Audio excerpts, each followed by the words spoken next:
Hello students, I am Rekha Gupta and today I am giving my video lecture on chromatography topic, um, especially on gel filtration chromatography.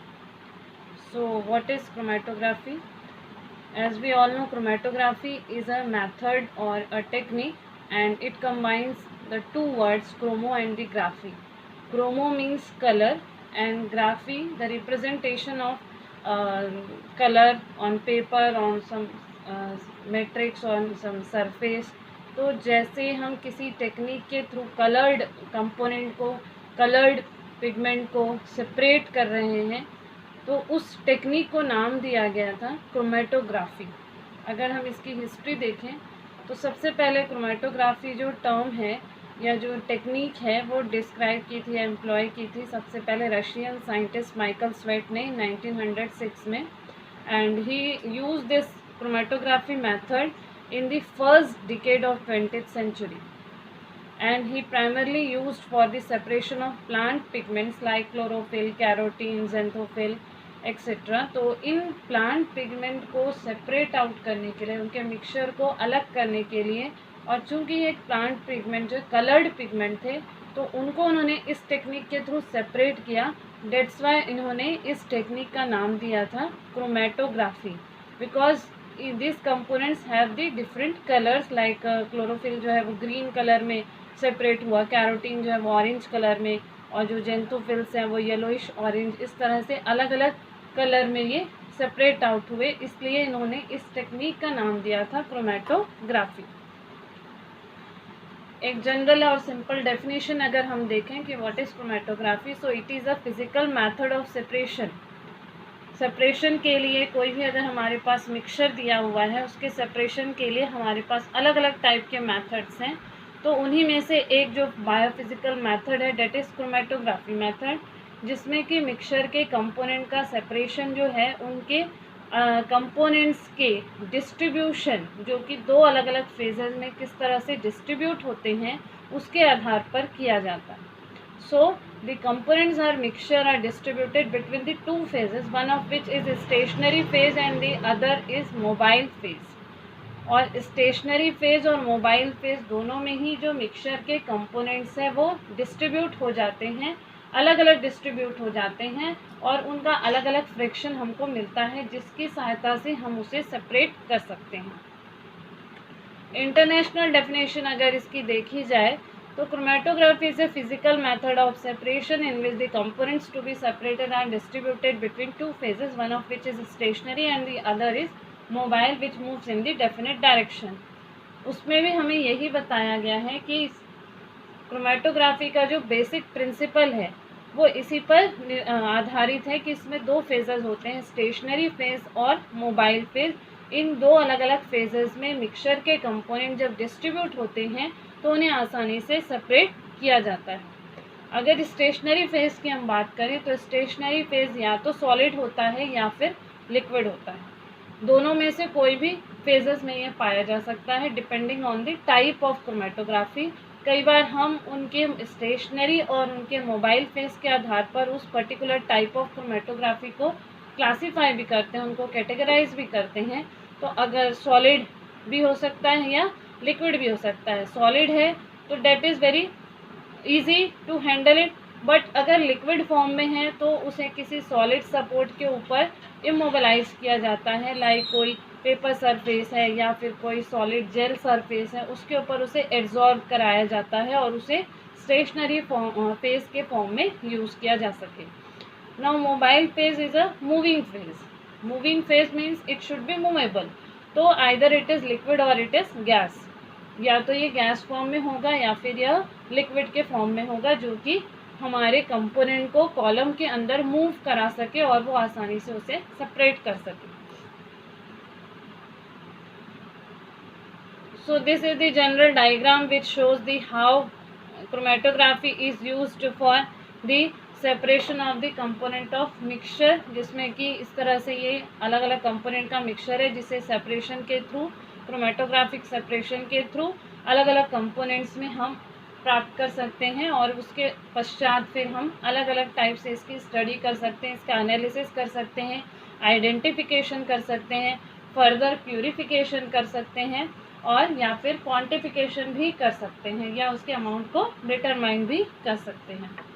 Now before we starting the chromatography technique, जैसे किस तरह से या किस तरह अलग अलग type की क्रोमेटोग्राफी हैं, उनको देखने के पहले हम देखेंगे व्हाट आर द टर्म्स जो क्रोमेटोग्राफी के लिए यूज़ किए जाते हैं। पहला है क्रोमेटोग्राफ। क्रोमेटोग्राफ द इक्विपमेंट और the instrument which employed for a chromatography. जो भी हम सेटअप लगाते हैं, जो भी हम इंस्ट्रूमेंट यूज़ कर रहे हैं for the separation of the mixture is called chromatograph. Next is eluent. Eluent that is the fluid entering inside the column। जो हमने क्रोमेटोग्राफी कॉलम तैयार किया है, सेटअप तैयार किया है, उसमें जो हम सॉल्वेंट का मिक्सचर ले रहे हैं, सॉल्वेंट ले रहे हैं, जो भी हम लिक्विड फॉर्म में फ्लूइड ले रहे हैं, जो कि कॉलम के अंदर एंटर कर रहा है, जिसके थ्रू हमारे मिक्सचर का सेपरेशन हो रहा है, वो कहलाता है इलुएंट। लेकिन जैसे ही वो फ्लूइड कॉलम के बाहर आता है तो it contain some fraction of the components, तो उस फ्लूइड को कहा जाता है eluate. So there is two different thing, eluent and eluate. Eluent जो है, जो फ्लूइड एंटर कर रहा है, उसे हम कहते हैं इलुएंट, और जो निकल रहा है कॉलम से बाहर आ रहा है आफ्टर द सेपरेशन, हमको जो फ्रैक्शन मिल रहा है, वो कहलाता है इलुएट। और जो कंप्लीट प्रोसेस है, the passing of mobile face through out the column is called the evolution. Process को कह रहे हैं हम evolution. Okay, next is the flow rate. Flow rate is represented by the how much mobile face passed पर minute. It is measured in the ml पर minute.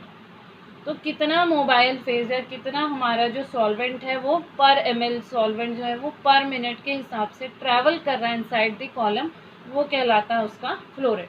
Flow rate जितना ज़्यादा होगा उतनी जल्दी हमारी सेपरेशन की प्रोसेस कंप्लीट हो जाएगी। Then linear velocity, the distance passed by the mobile phase per minute in the column. मतलब मोबाइल फेस कितना डिस्टेंस ट्रैवल कर रहा है in the column per minute के हिसाब से, जब हम उसे कैलकुलेट करते हैं तो वो कहलाता है linear velocity, and it is measured in the form of centimetre पर मिनट। मीन्स के कितना सेंटीमीटर उसने एक एक मिनट में ट्रेवल किया है। So it is also represented by the type of chromatography, कितना फास्टर उसमें सेपरेशन हो रहा है। अगर उसके लीनियर वेलोसिटी ज़्यादा होगी तो उसका जो सेपरेशन है वो भी फास्ट होगा। Next is the chromatogram. Chromatogram that is the visual output of the chromatograph. जो हमने क्रोमेटोग्राफ लगाया है, सेटअप लगाया है, जो सेपरेशन का टेक्निक हम यूज़ कर रहे हैं, उससे जो हमको विजुअल आउटपुट मिल रहा है, आउटपुट मीन रिजल्ट, जो हमको रिजल्ट मिल रहा है। अगर हमने पेपर क्रोमेटोग्राफी लगाया है तो हमको पेपर स्ट्रिप में ही अलग अलग उसके फ्रैक्शंस दिखेंगे, अलग अलग कलर्ड के उसमें सेगमेंट दिखेंगे।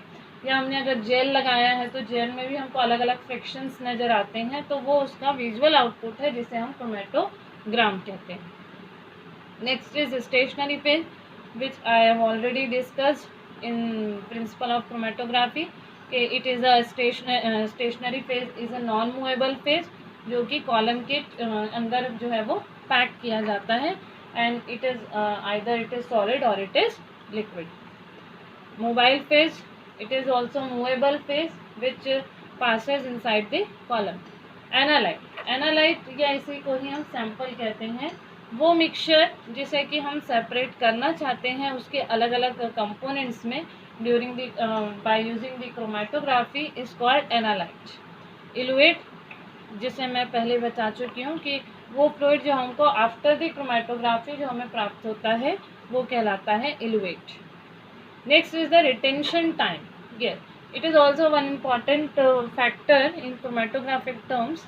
It is the characteristic time which takes for a particular analyte to pass throughout the system under the standard condition। अगर हम किसी स्टैंडर्ड कंडीशन में किसी पर्टिकुलर एनालाइट को कॉलम के अंदर पास कराते हैं तो उसे कितना टाइम लग रहा है कॉलम से बाहर आने में, वो उसका रिटेंशन टाइम कहलाता है।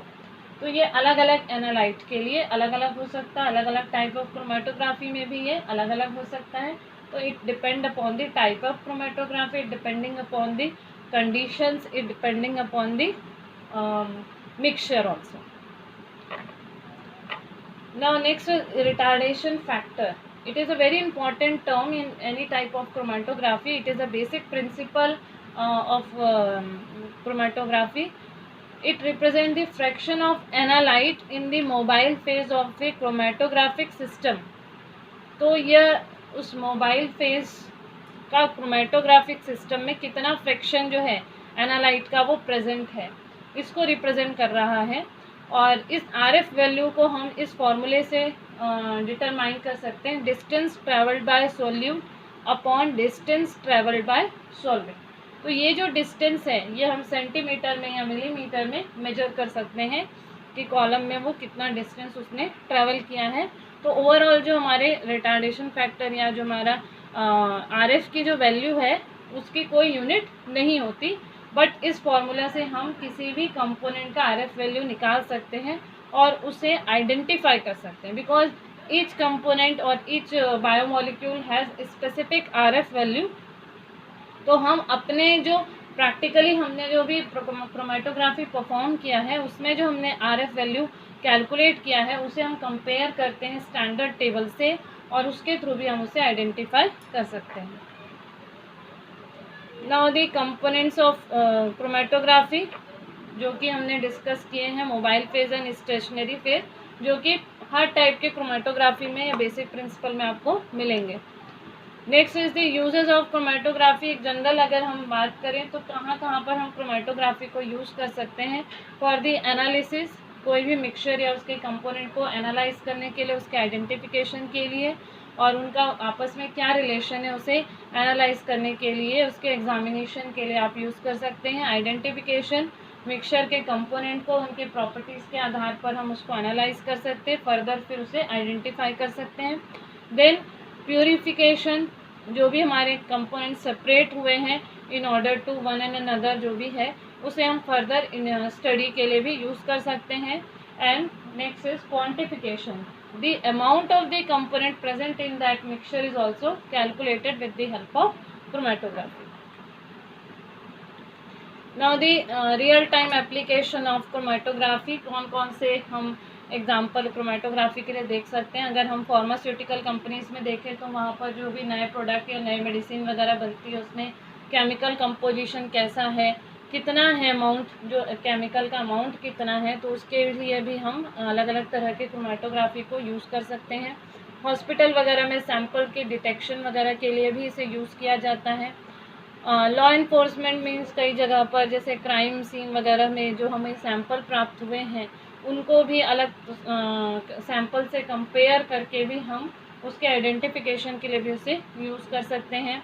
अलग अलग एनवायरमेंटल एजेंसीज़ में भी जैसे वाटर सप्लाई वगैरह में या वाटर प्यूरिफिकेशन प्रोसेस में जो पॉल्यूटेंट का जो कंसंट्रेशन है या पॉल्यूटेंट का जो लेवल है उसको चेक करने के लिए भी इस तरह के क्रोमेटोग्राफी टेक्निक को इम्प्लीमेंट किया जा सकता है। या मैन्युफैक्चरिंग प्लांट वगैरह में भी जो केमिकल प्रोडक्ट बनाए जाते हैं उनके कंसंट्रेशन को डिटरमाइन करने के लिए भी इसका यूज़ किया जाता है। Now the classification of chromatographic methods, जो क्रोमेटोग्राफी टेक्निक है उनको हम अलग अलग टाइप में क्लासीफाई कर सकते हैं बेस्ड ऑन देयर सेपरेशन। सबसे पहला तो on the basis of their separation. Separation के बेसिस पर अगर आप देखें तो basically chromatography are of two types, adsorption chromatography and second one is partition chromatography. Adsorption chromatography, it is the oldest and the most common type of chromatography. The stationary phase is solid with adsorption power. यहाँ पर हम word use कर रहे हैं adsorption, तो ये तभी होगा जब स्टेशनरी फेज जो होगा वो सॉलिड फॉर्म में प्रेजेंट होगा और जिसकी वजह से जो हमारा मिक्सचर है वो उस पर आसानी से एड्जॉर्ब हो जाए फॉर द सेपरेशन। तो silica gel is the most common stationary phase which is used in the stationary adsorption chromatography. Second है partition chromatography. The stationary phase is a liquid which form a thin film on the inert solid act as this support. जहाँ पर हम दो liquid phases use कर रहे हैं, stationary phase भी हमारा लिक्विड है और मोबाइल फेज भी हमारा लिक्विड है। तो वहाँ पर कौन सा मैकेनिज्म होगा, पार्टीशन क्रोमेटोग्राफी का मैकेनिज्म होगा। स्टेशनरी फेज में जो हमने लिक्विड लिया है उसे हम किसी भी इनर्ट सॉलिड सपोर्ट में एब्जॉर्ब कराकर या उसमें मोबिलाइज कराकर उसे यूज़ कर सकते हैं। But there is a one important thing, this two liquid are immiscible with each other. हमने जो दो अलग अलग टाइप के लिक्विड लिए हैं, चाहे वो स्टेशनरी फेज में हो चाहे वो लिक्विड फेज में हो, they should be immiscible with each other. फिर partition chromatography is more preferable over adsorption chromatography when we are dealing with the polar compound। तो इमिसिबल कब होगा, जब हमारा एक सॉल्वेंट या एक फेज जो है वो पोलर है, दूसरा नॉन पोलर है या उससे कम पोलर है। तो इस तरह से हम उसको दो अलग अलग सॉल्वेंट के कंपोजिशन या कॉम्बिनेशन के साथ तैयार करते हैं for the partition chromatography. Now the types of chromatography: liquid chromatography, gas chromatography, paper chromatography, thin layer chromatography, GLC gas liquid chromatography और gas solid chromatography।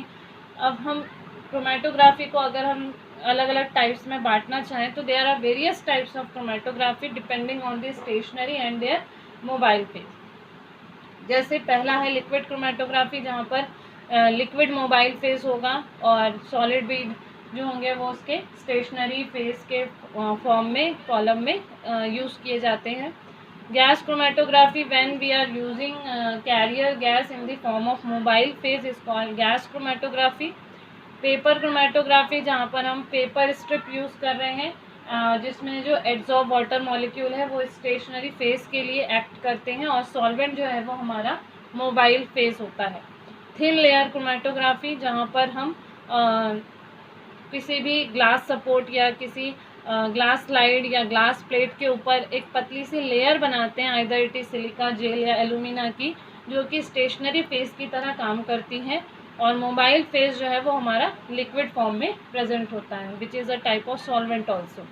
So these are the different types of chromatography depending on the stationary and mobile phase, जिसको हम अलग से generally classify कर सकते हैं। जैसे ये लिक्विड क्रोमेटोग्राफी है, इसमें स्पेसिफिक मेथड ऑफ सेपरेशन है, इसका स्टेशनरी फेज अलग हो सकते हैं, टाइप ऑफ इक्विलिब्रियम या टाइप ऑफ सेपरेशन इनमें अलग अलग तरह के हो सकते हैं। Now we are dealing with we are specifically focus on gel filtration chromatography. It is also known as molecular exclusion chromatography या molecular sieving chromatography या gel permeation chromatography। जैसा कि नाम से ही समझ में आ रहा है कि gel filtration separate the molecule according to difference in their size। ऐसे मिक्सचर जिनमें अलग अलग साइज के मॉलिक्यूल्स प्रेजेंट हो या कंपोनेंट्स प्रेजेंट हो, उन्हें सेपरेट करने के लिए जेल फिल्ट्रेशन क्रोमेटोग्राफी को यूज़ किया जाता है। It is a well suited for biomolecule that are sensitive to pH concentration and harsh environment. उन मॉलिक्यूल्स के लिए भी हम जेल फिल्ट्रेशन क्रोमेटोग्राफी यूज़ करते हैं। देयर आर डिफरेंट फैक्टर्स और parameter which affect the gel filtration chromatography, like particle का size, flow rate, packaging density कितनी है, पोरोसिटी कितनी है पार्टिकल की, और मोबाइल फेज या सॉल्वेंट की विस्कोसिटी कितनी है। This is the general principle of gel permeation chromatography, जिसमें कि हम देख रहे हैं कि किस तरह से इस मिक्सचर का सेपरेशन हो रहा है। यहाँ पर हम देख रहे हैं there are different size of molecule present in the mixture.